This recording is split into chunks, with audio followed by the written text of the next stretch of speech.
anxiety and stabilizes attention, creating a more focused cognitive state. Second, it activates two key mediating processes. One is emotional immersion and resonance, where students engage more deeply with the text. The other is imagery activation and internalization, where students construct mental representations and connect them to meaning. These processes together support learning outcomes, including comprehension, delayed recall, and cultural understanding.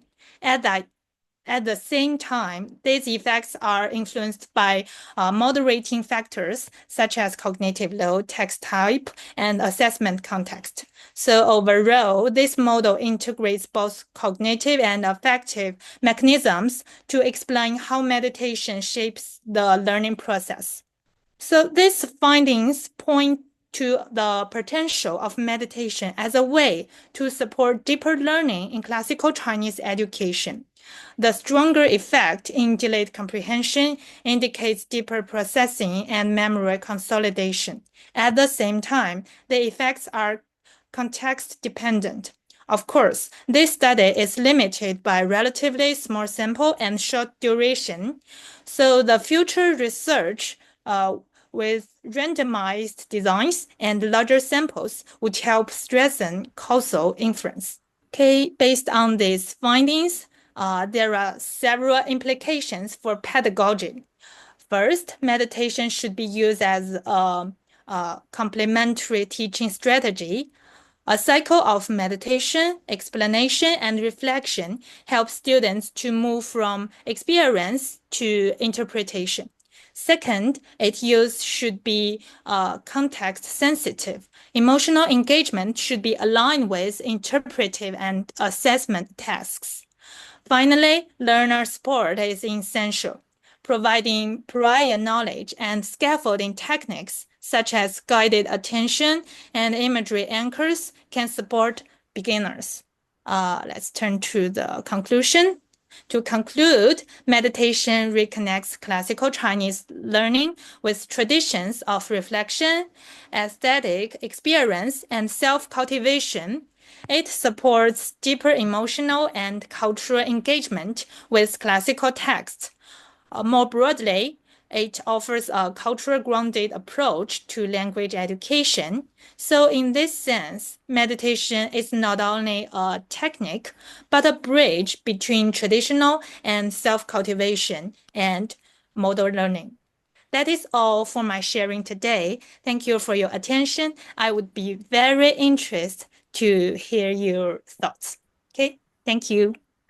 Wow, that's amazing. That's amazing, Rong. I'm truly impressed. In terms of logistics, I know lots of questions will pop up. And if you can just type in your questions in the chat, that'll be greatly appreciated. I'll hold my questions as well, since I have loads of questions to engage with there. All right, let's give a warm applause for Rong's presentation. That's amazing, truly amazing. Thank you. All right. Dr. Yang, are you ready? Are you ready to Yes. go? Awesome. Let's join me with welcoming Dr. Yang to give his presentation. Awesome. Okay. Thank you for having me here. Today, I would like to share my understanding about how American trained university students, selected their major a long time ago, just 100 years ago, maybe between late Qing and early Republic. The title is From the Jing tradition to individuality, Confucian influence on US-bound Chinese students' academic choices. So just with a particular focus on Hu Shi and Jiang Monlin. Would you please move on? Thank you. Yes, here is outline for my presentation. First, I would like shortly talk about my research question, theory, and methodology. Then I'm gonna move to definition of Jing Shi in Confucianism. Then move to historical and cultural context. The full part is to spotlight the case study of Hu Shi. Then I primarily target Hu Shi, then treat Jiang Monlin as a supplementary example. Then I move to discussion and the conclusion. Okay, here is my research question. Simply speaking, this study just focuses on exploring how Confucian tradition, learning of practical use to society, we call the Jing Shi, influenced the academic pursuit of the Chinese students studying in the United States during the late Qing, Wenjin, and the early Republican era, 民国初年. So together with examining the relevant historical, culture, educational factors, my study spotlight how the pragmatic aspect of Confucian education shaped their understanding, their motivation, their ideas, as well as their career choice, just represented by two outstanding historical figures, Hu Shi and Jiang Monlin. Both are John Dewey's students, and both are lifetime students, and both are leading figures during the May 4th movement. My theory is derived from Dewey's, very famous idea we call the experience. In experience and education, John Dewey just addressed the meaningful education is based on continuity and interaction. So educational experience connect past, present, and your future. From this perspective, I would like to make connection between Hu Shi, Jiang Monlin, and the whole generations their Confucian education during their formative stage and their just American educational journey. I would like to combine both together, then to investigate what happened to them and what is going on in the United States in a totally different historical context and culture background. My methodology is based on literature review and a part of a historical method. This method just involving rigorous analysis of relevant primary sources, include the diaries, the correspondence, the letters, and of course their dissertations and autobiographies. So how to define 经世? I think it is very important for us to better understand this topic. Briefly speaking, the idea of learning of practical use to society, we call 经世, just represents the most practical or pragmatic aspect of Confucianism, which emphasizes the importance of political and social engagement and reflects the idea of Confucian humanism. This idea emphasizes the learning should serve the immediate or urgent purpose or mission by contributing to the resolution of social and political problems. So inspired by this idea, scholars there usually identify themselves as a leading figure in social, cultural, and political reforms. Okay, so simply speaking, 经世 just form a very strong tradition, represented by Xunzi and Mengzi, both historical figures. So speaking of a historical and cultural context, I would like to simplify my argument about this section because the history is very complicated. Since 1940s, Western invasions had been causing a serious national crisis to Manchu dynasty or China under the Qing regime. Following the principle of Jing Shi, Confucian learning, like they are just reform-minded scholars, Confucian scholars, they are just created a formula like Confucian learning as a foundation and Western learning as a tool based on the idea 经世传统, practical learning tradition. They are just to launch a nationwide movement we call the self-strengthening movement, 洋务运动. The first time the Qing dynasty, the court just sent a group of young guys to United States in pursuit of new knowledge. in Chinese we call 留美幼童, in English we call the U.S. education mission. Okay, but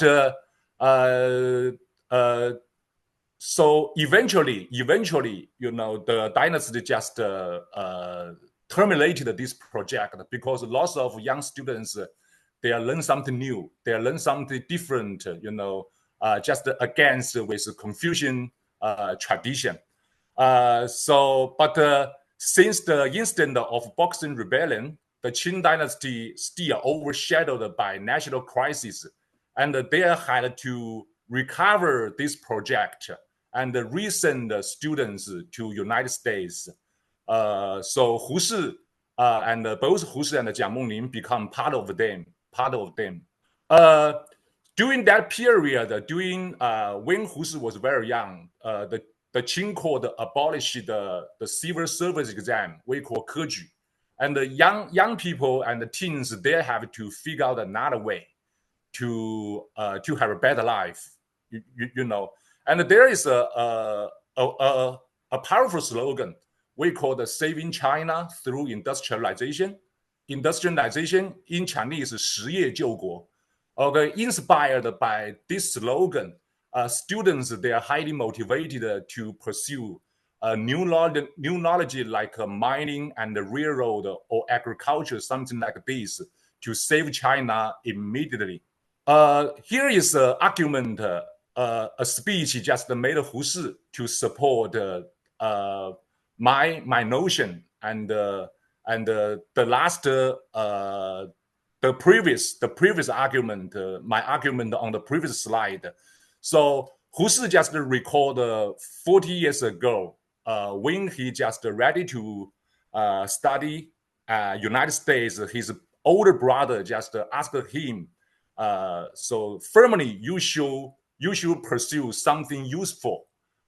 Just give up your interest in philosophy, history, or something like this, because you have two immediate purposes right now. The first one is restore our family reputation, glorify your ancestor, because only studying mining and the railroad, you can have a reputation, you can earn more money. Then these majors might be more helpful for you to find a better job when you're getting back to China. Okay, it's very realistic. Coincidentally, Hu Shi's friend Jiang Monlin felt the same way. So when he just went to the United States, both Hu Shi and Jiang Monlin, they are just selected agriculture studies as their first major. But both of them, they are just had some reservations about this major. Okay, so they're first of all, they thought agriculture might be more helpful to help Chinese people because China was based on agriculture society, and the millions of people there lived in remote and poor area as farmers. Okay, they think that this choice might be better choice for maybe more beneficial to Chinese peasant. However, Hu Shi never stopped exploring. So careful review of his diaries from his studies in the United States, we found something interesting. He never took his agriculture studies course program seriously. On the contrary, he just paid considerable attention to reading some books irrelevant to agriculture studies, and instead he read humanities, history, and philosophy almost daily, and spend substantial effort on English public speaking and writing at the cost of his agriculture studies. Eventually, he made a big decision because there is an incident that totally changed Hu Shi's mind about agriculture studies. According to his recollection, his professor just asked all students to clarify apples. He spent 2 hours or more than 2 hours dealing with this difficult job, but he failed. But he happened to find American friends, his American classmates only spent half an hour, just finishing this job, and they're just finished everything easily, and he spent a couple hours or 3 hours, but failed to do that.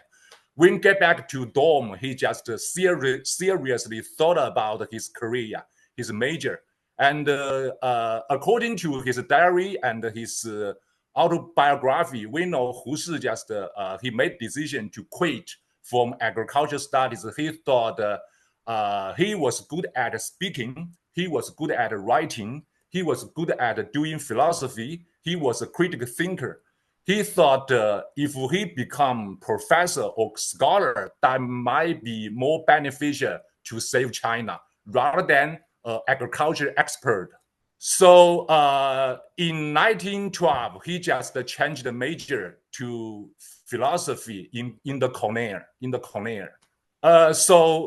But he had to figure out how to balance his individuality with the cause of national salvation. There is a very important clue just emerged from his diary.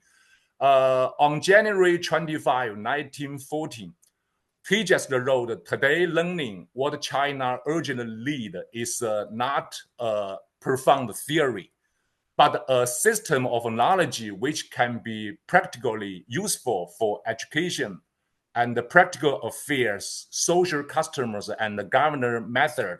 He thought that there are just two things we Chinese people definitely need, just in inductive method, historical perspective, and the theory of revolution.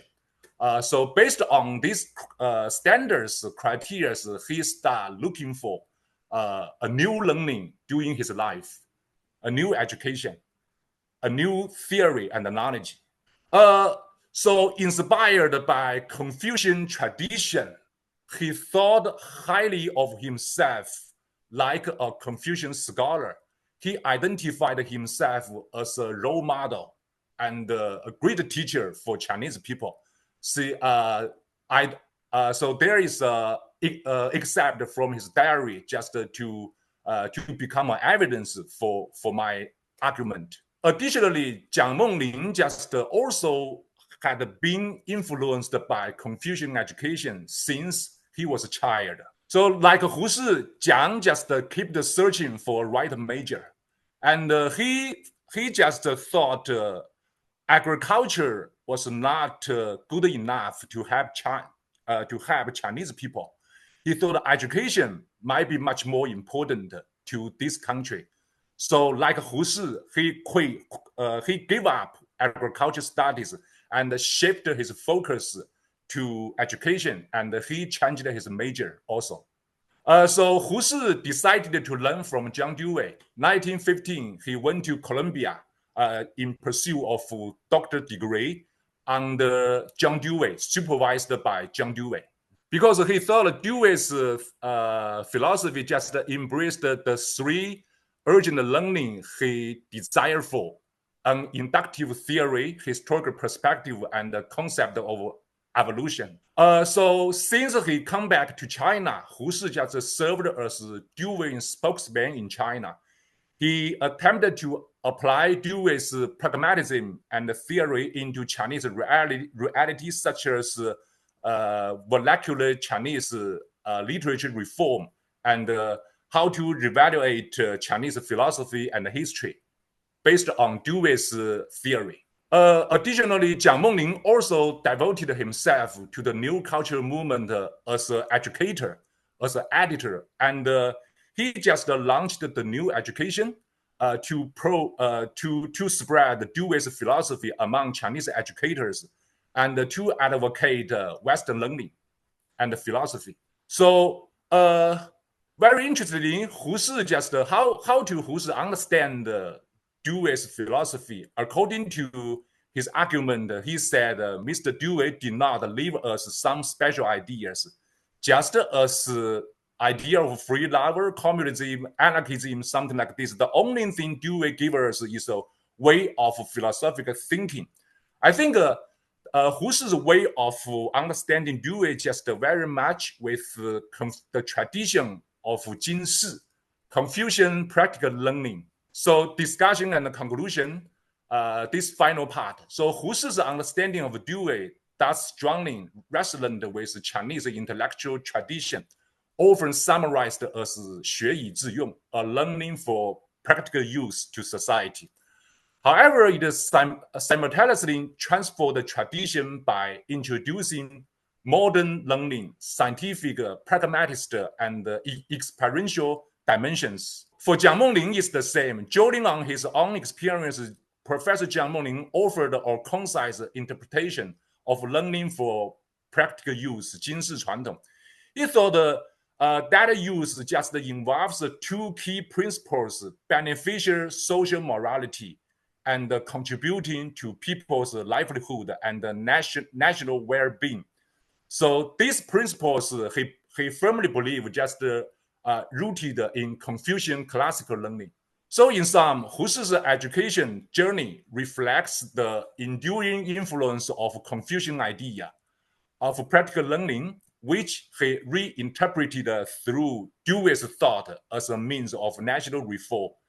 The similar experience of Jiang Monlin served as a supporting example, further illustrating how this tradition continued to shape Chinese students during that period, so as represented by both as a whole generation. Okay, so finally, let me wrap up my talk by citing Jiang Monlin's observation from his autobiography, Ties from the West. When someone showed an object to Americans, they would often respond, "That's interesting." In the same situation, however, Chinese people would more often ask, "What use is it?" This, he noted, reflects the setting that different people see things differently. With different mental orientations come different interests. Chinese people tend to be more concerned with the utility of something than with the thing itself. Thank you for attending. Thank you very much. Thank you for your time. Wow, that's lovely. Thank you for sharing, James. Honestly, I did that similar stuff in for my dissertation, like back then for a long time ago. But I found that most of the 留美儿童, 留美幼童, they had like learning most focusing. Previously, they were being asked to like learning about military, right? But with certain circumstances going on, they cannot do that. They cannot go to the West Point Academy. So most of them were trying to learn something very helpful, right? And to join military academy. Yes. Yes, exactly. So I know a little bit more about the context and getting to know that from your perspective. That's truly amazing. Thank you very much. Thank you. Thank you. All right. I think Mike is ready, right? Please. Yeah, ready to go. Yes, go ahead. Cool. I'm going to keep this brief. So both Dr. Yang and Rong Deng, thank you so much for the very inspiring and interesting ideas. What was going through my mind as someone who's worked primarily in international schools that are based in China, there's always this interplay of ideas from people of different cultural backgrounds. And so as you ended your talk, James, the way an American might say, that's an interesting idea, and someone from a Chinese background might say, yeah, but what can it be used for? What's the practicality? Interesting to see how these classical ideas from different cultures can mix. So there's a Chinese ideas that then get intermingled with sort of American educational ideas and then brought back to China, and this conversation goes back and forth. James, the question I had for you was based on your thinking about this, and so we've got this Chinese scholar that has an experience in America, comes back to China with this sort of hybrid approach. What learnings could we have for the international student, the international community, or young people today that are finding their own way through the academic world? You're talking about the American side or Chinese side? So I would say let's pretend like we've got an international school. So you've got students from all over the world. So it takes out the bias of just a Chinese or an American cultural context. Yeah. Let's say if you're looking at students in sort of it's meant to be sort of an agnostic international environment or a very multinational environment. And you're just trying to say there are lessons from this particular individual who had a very strong Chinese background, took it to America and came back, what lessons can be applied generally to the world, to students from any cultural Okay. context? Yeah, I think specifically there such a thing just happened a long time ago, but I would like to think of the issue just out of the context, and I would like to think of the issue based on today's standard. Actually, Yes. yes, I think like the main theme of our talk is global village, global village. So we are global citizen. Then we have a different nationality, and we have different race, but we based on a common ground. So when looking back on the history long time ago, Liu Mei, You Tong, Hu Si, their generations, they are just a fight. They are just keep the fighting for Chinese future. But I think most precisely, they never rejected the Western learning. Okay, they're open-minded. They're open-minded. So even though see today what happened today, wars and like wars and lots of innocent people they lost their lives. Okay, and the escalation of international relations, and there are some issues very sensitive, just regarding geopolitical, geopoliticals. Okay, but I think education can become a healing energy to combine people together across culture, across races, and across background, different background and class. So again, when looking back on Hu Shi and Jiang Monlin's story, I found diversity and inclusivity should be the most important thing to us, to education forever. Okay, so even though I wrote stories about the Chinese scholars, but they never stop learning something new. Okay, so by the same token, as American citizens or as citizens from different country or different from different culture, they feel the same way. They can learn something new from China, and China for them is a new world. Okay, so the main thing I would like to emphasize is Chinese people and American people, scholars, they can work together to find a better place to fight for a better future for a globe.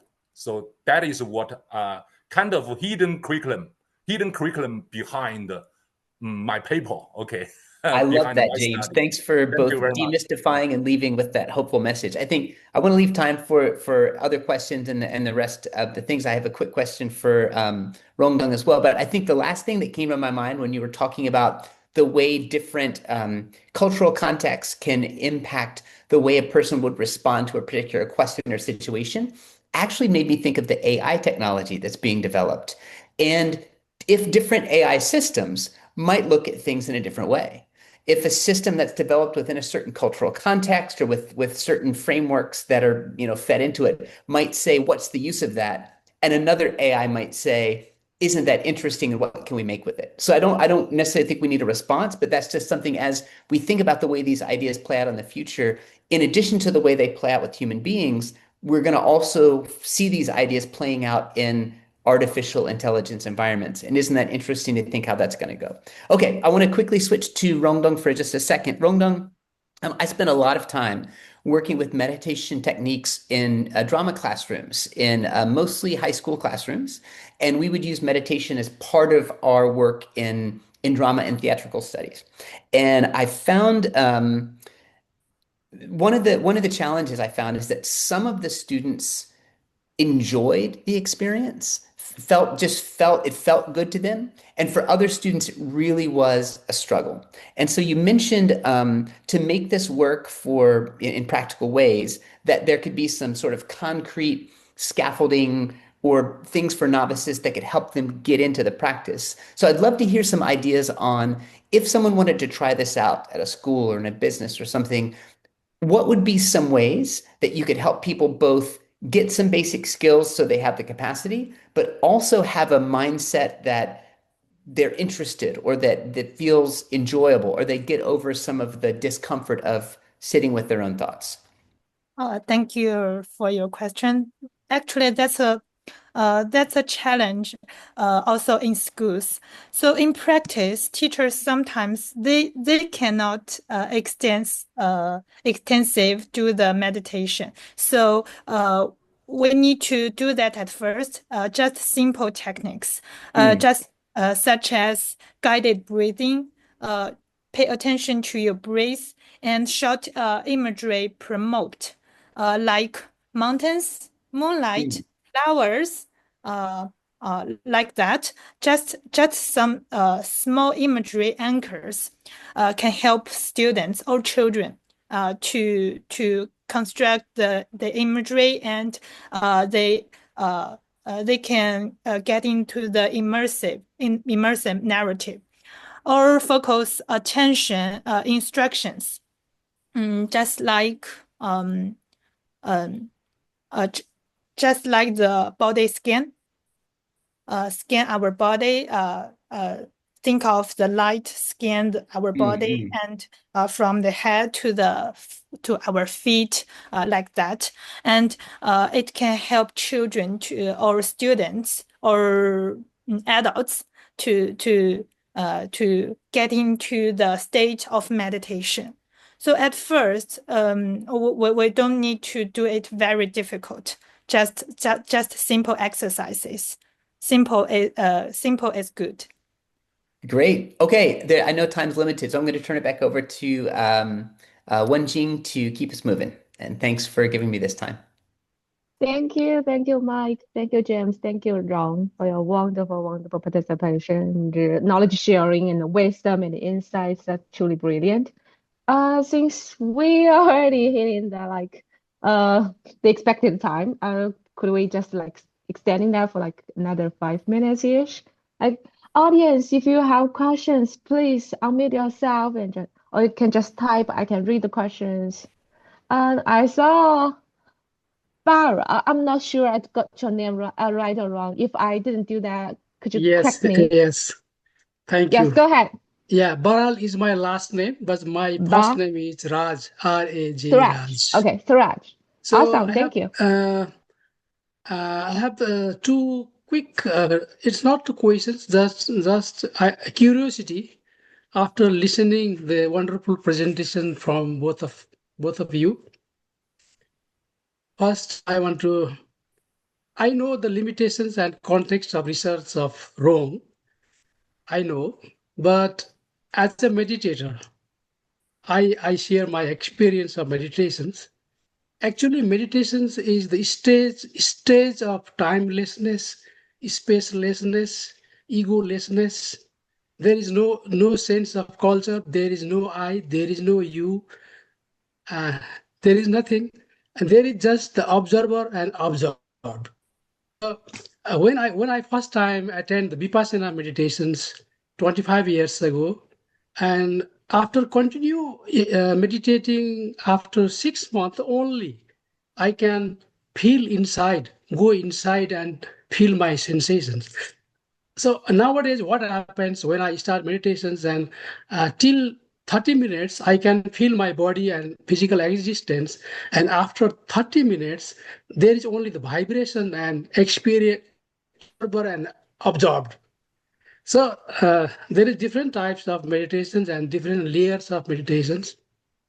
I know the limitations of school practice, but meditation is the purification process and purification of consciousness. It's continuous goes on.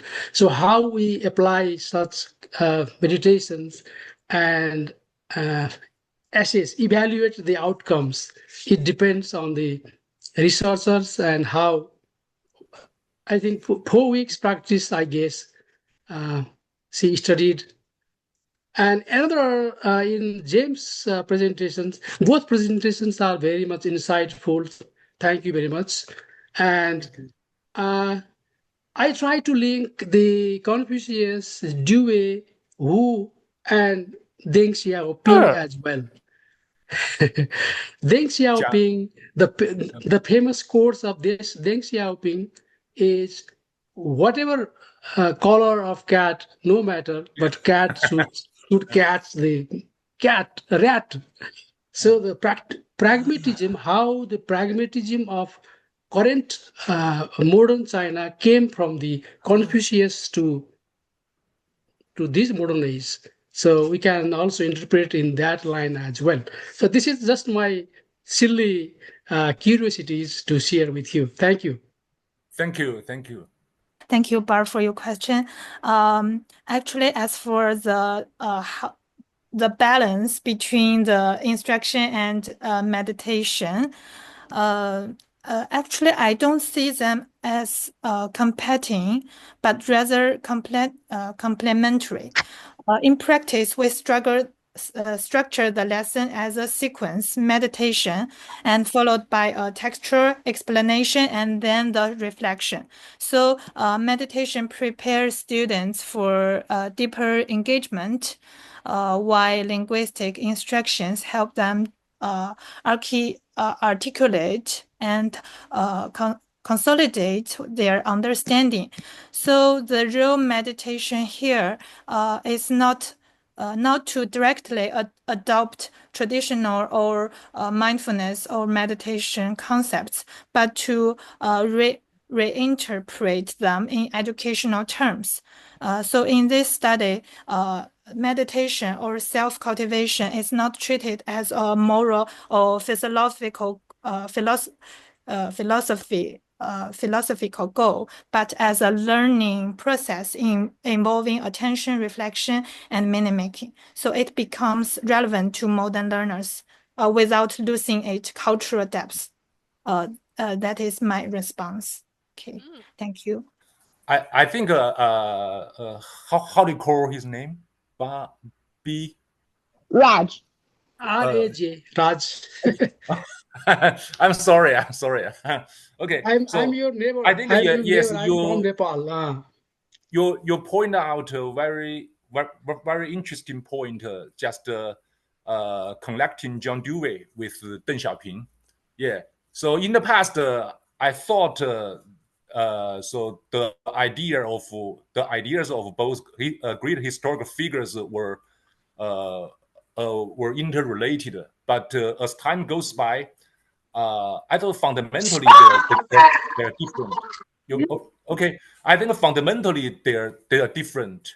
They're different. So I don't think Deng Xiaoping's cat theory. I don't think Deng Xiaoping's cat theory, is based on a profound philosophical foundation. Xiaoping was very smart. He was very wise. He was very smart, and he know how to make the best use of limited resources to do great thing. And he know how to put secular experience to the best use. Dewey was a philosopher, and Xiaoping he really want China to become more prosperous and more powerful. And he just there is another famous slogan from Xiaoping, say 不争论, don't argue that, just do it. Okay, but for John Dewey, I don't think John Dewey will go this way. Okay, we follow that way to do philosophy, and John Dewey like arguing with people, and he always thought of something insensitive and something important. Okay, that's what I think. That's what I think of the fundamental difference between both historical figures. I don't want to waste too much time because we are running out of time. Thank you very much. Based on my limited lived experiences, and I currently teaching cross-cultural communication with international students broadly. I recently learned a word. It's called like reach points. I'm not so sure if you ever heard about that. If you have, let me share a little bit about my experience. I feel like the reach points is like when you're having a different experiences, you'll feel like confused. Sometimes you feel excited. Like Rong just shared, when students are being very hesitant to practice meditation, I think it's called a different experience, different from what they have ever learned. So we consider that as a reach point. At that point, we can hold our breath. We can take a step back and learning what's new. Like just as James said, we can always know something new from different culture, and that's a high point. That's a rich point. So we can take a step back and learning like the values, like the meanings behind that. So I think like that's considering cross-cultural communication as a meaning-making or sense-making process, and we want to know better about ourselves and know better about different cultures and pedagogy as well. All right, I'm going to hand out that to Denting, and I think she may have some of the announcement. Yes. Thank you I all. apologize. There are some two audience here. I don't know who they are. Apparently, they don't belong here. Okay, I just removed them. Okay. All right, because this Good event job. is supposed to be open to the public. Apologize for the distraction in the chat here. All right. So first of all, I want to thank all the speakers, Dr. James Yang, Dr. Rong Deng, and also I know you guys worked very hard to put this together, and also for Wenjin to be the coordinator and put this whole team together. So thank you so much. And also thank my old friend, Mike Ludwick. Yes, he's my hero for accepting my invitation at the kind of the last minute, because I know he's very passionate about having this kind of a conversation, dialogue, how to promote the world peace and also dialogue between the U.S. and China, East and West. So I thought he would be very interested in, be part of this cause. So yes, I listened to Rong Deng and James Yang. Actually, I feel like, wow, we need to learn from them. Those two scholars, they really study for the country, for their whole, nation. But today, I think a lot of people, we just worry about our own survival. We want to make sure we get a degree, we get a good job. So that's a question maybe I can ask is like, what is the purpose of education? Is it for self? Is it for the country? Is it for practical? Maybe it's practical enough. Maybe there's more than practical. Maybe there's like spiritual or mental or well-being. I don't know. So I know we don't have time for that question, but that's just goes to my mind, so why education, So what is the purpose of that? Another question I have is East and West, what keeps us open to each other and be willing to learn from each other? Like China back then, they sent like, the whole group of Chinese Yangwu Yundong to America to learn. But today, like, the country tried to close down and they, building their wall. We don't want to learn from each other. So why is that? So yeah, so a lot of questions, went through my head, and maybe just keep thinking about it. All right, so I cannot believe this is our 8th forum. Can you guys believe it? We started in January. We just keep running, and everybody being very supportive of this whole event. I am so blessed for everybody's support and hard work to keep this event running. So yeah, thank you guys so much. Okay, when I first put this together, I'm not sure. I said, okay, maybe we'll die in the middle, but it looks like we're going to continue till the last forum. Okay. So, all right. So, for our next one is going to be March 25th. Actually, Raj, you're going to be one of the speakers, and Winnie too. Raj, do you want to share what you will be talking about? Thank you very much. Yeah. I'm going to share interfaith reparative curriculum that is based on core scientific and humanistic values from across 6 spiritual traditions: Hinduism, Buddhism, Taoism, Islam, Christianity, and Jewish. Oh, wow. What might be the core values among them and how they can come in one space of interfaith, and how that value can be applied in early grade schools, early grade educations, so that children will grow with the interfaith values and minimize the minimize the conflicts in future in the society and make a harmonious space for social dialogue.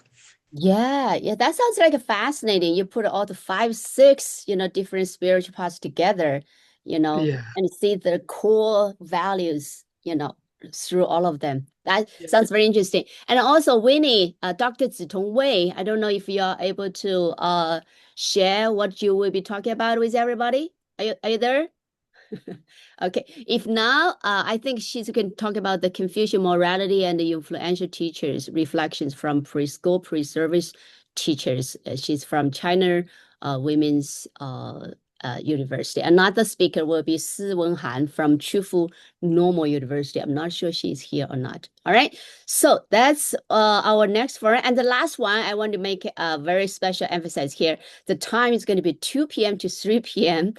Because one of the speakers, Dr. Edward Wilson Lee, is in UK. So because of the time difference, 3 countries. So we have to really find the time works for everybody. I know Chinese people will be like 2 a.m. So I don't expect you guys will be here. But if you're in the US or other parts of the world, please do join us. And also Dr. Peter Ball is from Harvard University, and he's expert in Confucianism. And Stephen Boynton, that's my husband, and he's actually a China expert, Tibetan Buddhism, Confucianism, and so everything. Yeah. All right. So I'll be the moderator.